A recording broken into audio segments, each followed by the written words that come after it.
और सत्ता में सबसे पहले सत्ते पर सत्ता के बाद अब आपको असीम मुनीर से मिलवाते हैं, जिनके नाम के साथ आपने अब तक फील्ड मार्शल या चीफ ऑफ डिफेंस फोर्सेस वाले खिताब देखे हैं, लेकिन आज हम आपको पाकिस्तान के जिस शख्स से मिलवाने जा रहे हैं वो असीम मुनीर का मौलाना एडिशन है। जी, मौलाना संस्करण, जो भरी सभा में सैकड़ों लोगों के बीच कट्टर तकरीरें कर रहे हैं, अपनी कट्टरता पर मजहबी पेंट चढ़ा रहे हैं, लेकिन बोलते बोलते कैसे असीम मुनीर अल्लाह का नाम लेकर फंस गए, देखिए सत्ता में।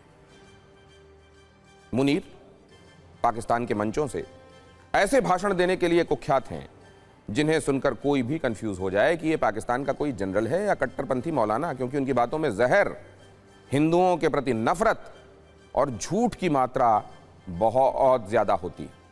अब एक बार फिर असीम मुनीर ने मजहबी कार्ड दिखाकर कट्टरता का डिस्काउंट कूपन कैश कराने की कोशिश की।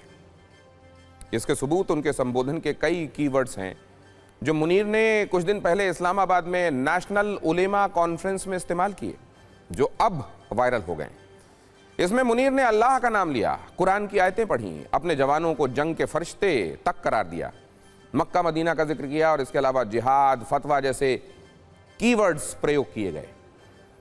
तो अब पाकिस्तानी जनरल के दिमाग और विचारों पर गिरे जहरीले एजेंडे वाले शटर को उठाते हैं और बताते हैं कि कैसे अल्लाह का नाम लेकर मुनीर ऑपरेशन सिंदूर में मिली हार को छिपाने की कोशिश कर रहे हैं, लेकिन उल्टे एक्सपोज हो गए।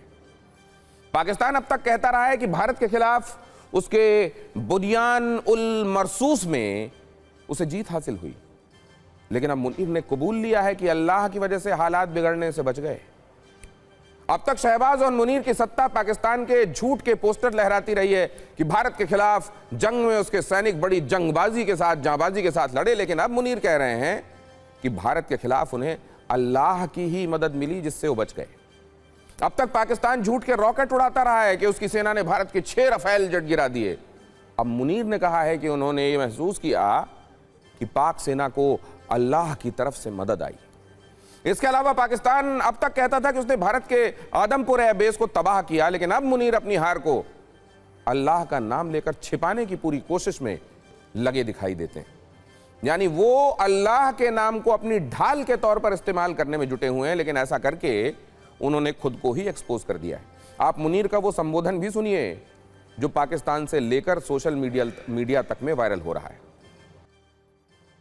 जब बात हाथ से बाहर चली जाती है तो क्या कहते हैं, अब तो भगवान ही बचा सकता है, अब तो भगवान ही मालिक है, अब तो अल्लाह ही हाफिज है।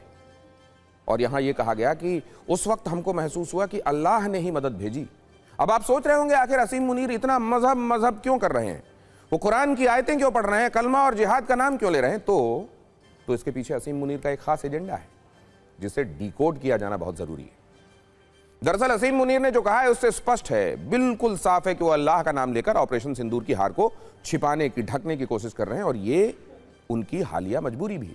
वो जुबान पर अल्लाह का नाम लेकर अपने कर्मों पर मजहब का पर्दा डालने में लगे हुए हैं।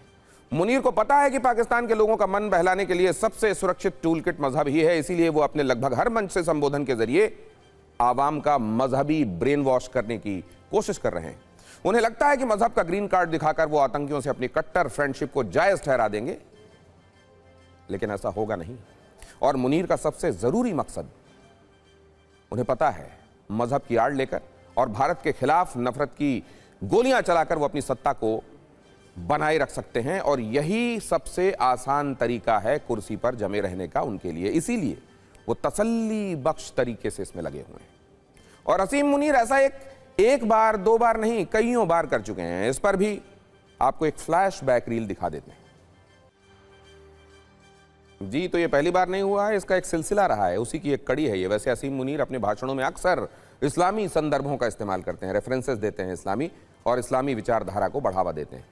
वैसे जिस मुल्क से आते हैं वहां ऐसा करना जायज ठहराया जा सकता है, लेकिन जब वो मजहब के नाम पर कट्टरता का कूपन रिचार्ज करने की कोशिश करते हैं तो उस पर सवाल जरूरी हो जाते हैं। मुनीर वो शख्स हैं जिन्हें पाकिस्तान में मौलाना मुनीर भी कहा जाता है, और इसकी एक वजह भी है। पाकिस्तान के CDF, chief of defence forces, Asim Munir को हाफिज कुरान भी कहते हैं, क्योंकि ऐसा दावा किया जाता है कि मुनीर ने कथित तौर पर पूरी कुरान याद कर ली है। वो अक्सर सेना में अपने संबोधन के दौरान कुरान की आयतों का जिक्र करते हैं और यही वजह है कि उनके कार्यकाल में पाकिस्तानी सेना को धर्म की घुट्टी और ज्यादा दी जाने लगी है। लेकिन मुनीर का कट्टर मौलाना वाला संस्करण हमेशा सुर्खियों में रहता है। अल्लाह के नाम पर मुनीर अपनी हार और हरकतों को ढकने छिपाने की कोशिश में लगे दिखाई देते हैं, लेकिन अब वो पाकिस्तान में भी एक्सपोज हो चुके हैं।